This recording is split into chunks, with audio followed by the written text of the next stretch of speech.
c'est Nemo et aujourd'hui on va se faire une petite vidéo sur la mage qui a eu lieu, la mise à jour qui a eu lieu aujourd'hui le 30 juin. Donc la mise à jour Soldat de l'hiver et le Faucon et également on a Black Widow qui s'est greffé dessus, une deuxième mise à jour Black Widow qui s'est greffée dessus. Avant de passer aux choses vraiment en rapport avec la mage, je vais m'attarder sur cet écran d'accueil pour attirer votre attention sur quelque chose dont tout le monde n'a pas fait attention parce que c'est passé un peu inaperçu. On a le soutien spécial du Shield qui est offert pendant 5 jours. C'est un pack qui coûte 10 euros normalement, voilà. C'est pas tellement le pack que je recommande d'acheter, mais là il est offert donc on va pas se priver. Vite fait dessus, donc vous avez plus 500 d'emplacement d'inventaire, c'est très bien. Récompense bonus en jeu en équipe, boss du monde, salle des dangers, c'est bien aussi. Plus 20 biométries par jour dans la quête épique. Meilleure récompense de contribution à la mission dimensionnelle. Recharge des entrées gratuites dans la lutte temporelle. Ça, c'est important. Vous avez au total 20 entrées dans la lutte temporelle. Vous avez les 10 classiques. Et avec ce pack, vous en avez 10 de plus. Donc vraiment, pensez à le faire. Parce que la lutte temporelle, je ferai une vidéo dessus. Mais c'est quand même un bon moyen de gagner des cristaux, hein. Donc pensez à faire ça. Sinon, vous allez être largué. Donc vraiment, c'est un truc. Faites le jeu Auto Plus dans Shadowlands. C'est pas mal aussi. Si vous n'avez pas trop le temps de le faire des moments. Profitez-en, l'expérience de personnage et l'expérience d'uniforme, bien sûr, qui vient au-dessus de ça. Donc voilà, c'était la petite parenthèse de début de vidéo pour attirer votre attention là-dessus. Il y a le soutien spécial du Shield. Voilà. Autre chose, on va passer vite fait sur les nouveaux uniformes parce que les nouveaux uniformes, le jour où ils sortent, c'est tout beau, tout brillant. Et parfois, avec le temps, on se rend compte que il y a certains uniformes qui n'étaient pas forcément les meilleurs et tout. Donc je vous donnerai pas mon avis sur les uniformes parce que je les ai pas testés encore. En plus, c'est des persos que j'ai pas forcément montés. Je sais pas si je vais vraiment les monter. J'attire juste l'attention sur certains gros joueurs qui aura le Baron Zemo. Le Baron Zemo, il a un truc qui est pas mal dans son uniforme, je crois. Est-ce qu'on va le voir ici? Non, on va pas le voir ici. On va aller dans l'univers Marvel. Là, tac tac. Son commandement augmente toutes les attaques des vilains alliés de 60%. Ça, c'est pas mal du tout pour tous les vilains alliés. Pour du boss légendaire, pour un peu tout, ça peut être vraiment sympa. Non, je dis une connerie, pas de boss légendaire parce qu'il n'a pas de transcendé, mais quand même, ça fait un commandement sympa pour ce personnage. Pour le combat d'escouade, plutôt, ça peut être cool. Voilà, ça c'était pour les nouveaux uniformes. On a 5 nouveaux personnages qui peuvent augmenter leur niveau jusqu'à niveau 70 également. On a Kid Kaju, Rescue et Nadia Van Dyne, la guêpe. Donc ça c'est 3 persos premium donc qui sont pas forcément pour tout le monde, surtout que ça a peut-être augmenté un peu leur intérêt de les passer au niveau 70, mais sinon ils avaient perdu pas mal d'intérêt.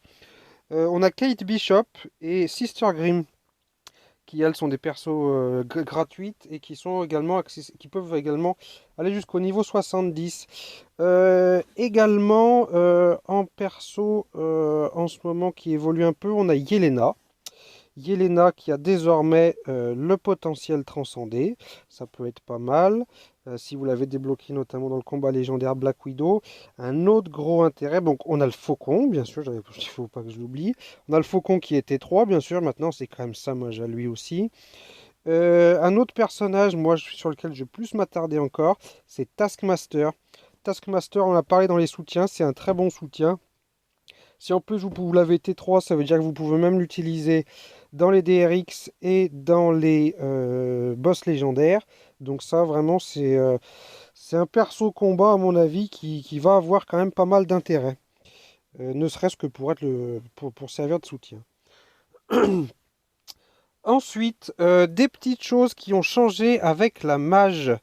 On va y aller vite fait. Là, qui c'est que je vais prendre? On va aller hop là sur lui pour vous faire voir. On a l'amplification d'Ourou. L'amplification d'Ourou qui a changé, c'est-à-dire qu'avant, quand vous faisiez l'amplification des Ourous, vous pouviez avoir 4 Ourous amplifiés, puis vous dites j'en veux 5, et hop, on va relancer l'amplification. Et là, vous vous retrouvez, vous en avez plus qu'un. Donc c'était pas forcément intéressant de perdre tous ces Ourous, c'était risqué, ça faisait dépenser du gold. Là vraiment ils ont corrigé ça. Je vais vous faire voir très simple. Là par exemple j'ai 3 Ourous amplifiés, enfin j'ai 3 emplacements d'Ourous amplifiés, je l'ai pas monté sur lui. Si je clique sur amplifier, Je vais faire amplifier. Voilà, donc j'en ai toujours 3. J'ai pas de message. J'en ai 4. Voilà, j'ai 4 emplacements de roue amplifiés. Ça va me les sauvegarder. C'est-à-dire que si je relance maintenant, que j'ai plus un emplacement de roue amplifié, il va me dire, eh ben non, vous en avez moins que ce que vous aviez avant. Donc on va vous garder votre amplification précédente. Voilà, donc là j'en ai 4. Je vais vous faire voir. On va amplifier un peu. 2. Le nombre d'emplacements amplifiés est inférieur au nombre d'emplacements que vous aviez avant. Donc on reste à 4. Et ça franchement, ça c'est un truc. Alors les gros joueurs qui ont déjà tous leurs euros amplifiés, ils s'en foutent un peu peut-être. Mais moi je trouve ça pas mal pour les petits joueurs qui veulent un peu augmenter leur perso. C'est vrai que c'était un peu pénible à faire les Zourous. Là pour le coup, ça va vous aider. Autre chose qui a modifié, qui a changé aussi, c'est les sets d'ISO 8. Dans les sets d'ISO 8, c'est dommage, j'avais fait la vidéo dessus, ça a changé pas mal. Quand vous faites votre bonus d'équipement de set ISO 8, vous pouvez faire la modification de changement automatique. Voilà, donc là aussi, ça a changé tous les bonus d'équipement, ça va vous donner tous les bonus d'équipement et ce qu'ils font, c'est un peu plus facile à trouver. Les bonus d'équipement populaires, ça aussi, ça peut vous aider. Fiez-vous pas trop non plus à ce que tous les autres gens font. Parce que parfois, les gens font n'importe quoi. Et du coup, tout le monde arrive derrière et dit, ah bah tiens, lui, il a fait ça, je vais faire pareil. Des fois, ça marche pas. J'ai qu'à regarder, si on a le temps, je vous ferai voir les Hulk. Les Hulk qui sont bien classés, c'est n'importe quoi. Enfin, je veux dire, il y en a qui sont bien classés, qui ont de l'attaque d'énergie. C'est fiez-vous pas forcément le plus aux avis populaires. Fiez-vous à vraiment ce que vous disent les bons joueurs. Donc la modification de configuration automatique qu'on a là, on peut choisir les 7 ISO qu'on cherche. Par exemple, moi je vais se dire un de ces trois, je lance. Alors on va voir, j'aurai peut-être pas de chance, hein, mais ça s'arrêtera pas tant que voilà, j'ai eu un bonus ISO 8 qui m'intéressait pas, il l'a switché, il s'est pas arrêté dessus. Voilà. Je vais même en balancer quelques autres. On va essayer d'augmenter les chances un petit peu. Tac tac, est-ce qu'on va réussir à en avoir un? Voilà, il s'est arrêté sur un des 5 que j'avais sélectionné. Il s'est pas arrêté sur les autres, il s'est arrêté sur celui-là. C'est très bien, c'est parfait. C'est plus facile. Au moins, vous savez dès le départ, vous choisissez votre bonus ISO 8 que vous voulez. Vous lancez les recherches et puis vous n'avez pas à vous dire, ah mince, il y a celui-là. Là, vous avez celui que vous voulez. Voilà, donc ça, c'était des petites choses de la mise à jour qui ont pu passer inaperçues, mais que je trouve intéressantes quand même. On va passer sur un dernier petit détail de la mise à jour. On a le combat légendaire de Black Widow. Alors il était sorti quand le film aura dû sortir. Là le film sort, donc la semaine prochaine je crois. Le film sort et du coup bah, ils avaient toujours ce combat légendaire et ils ont décidé de remettre des récompenses.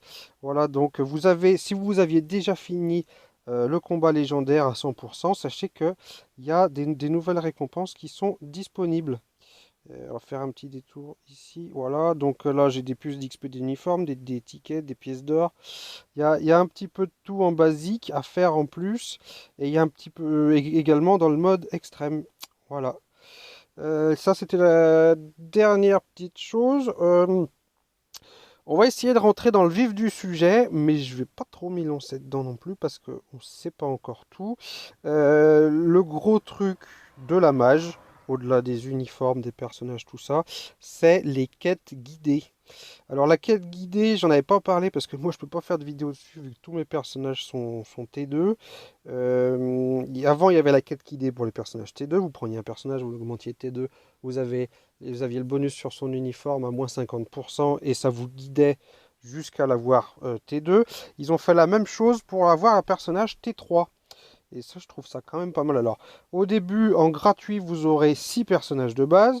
Iron Man, la Veuve Noire, Captain America, Spider-Man, Vision, Ant-Man. Ça, c'est des personnages qui ne vous coûteront rien. Enfin, vous allez devoir quand même, comme dans les quêtes guidées T2, dépenser des ressources pour les monter, bien sûr. Mais on va vous accompagner, on va vous donner des récompenses, on va vous aider un petit peu à le faire. Mais au moins, moi je trouve que c'est pas mal pour les nouveaux joueurs, ou même pour les anciens. C'est-à-dire que si vous avez déjà ces 6 personnages T3, vous pouvez refaire la quête, et ça va vous donner les ressources quand même. Autre chose, on a 6 autres personnages. Alors moi, il y en a un que je trouve particulièrement intéressant là-dedans, les autres un peu moins. C'est quête guidée personnage plus.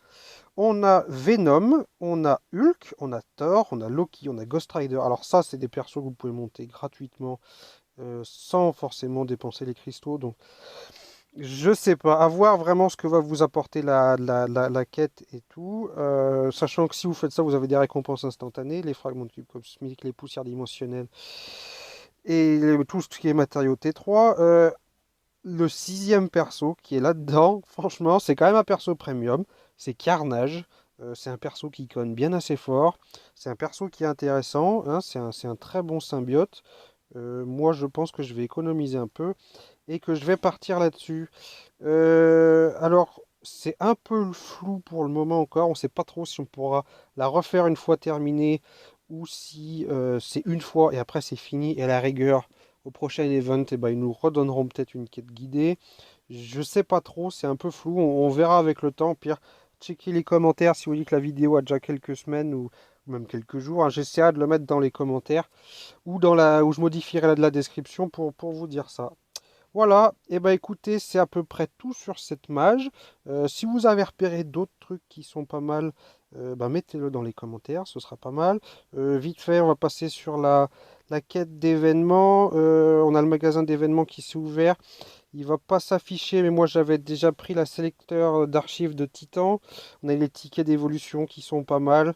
Le noyau de reforge d'équipement pour les jeunes joueurs, bah, si vous voulez reforger des CTP mais que vous pouvez pas faire Knoll ou Mephisto, ça peut être intéressant pour vous parce que, hormis dans les événements, bah, vous l'aurez pas ailleurs.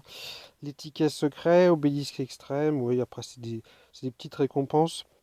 Mais moi, je vous conseillerais surtout l'archive de Titan parce que ça peut être assez chiant à prendre. Et surtout là, si vous avez deux nouveaux T3, donc Taskmaster et le Faucon, vous voulez faire assez rapidement, ça peut être pas mal d'avoir une archive de Titan en plus. Voilà, on a le pass du futur également qui est là, qui vous rapporte les 300 jetons de cartes de comics premium. Pensez à faire vos quêtes, à vous connecter régulièrement et vous aurez ça. J'y reviendrai sur ces 300 jetons de cartes de comics premium. Je vous dirai on va en avoir d'autres. Ce sera une prochaine vidéo. Voilà. Et bien écoutez, je vous souhaite bon jeu, bonne mage et on se voit la prochaine fois. Salut!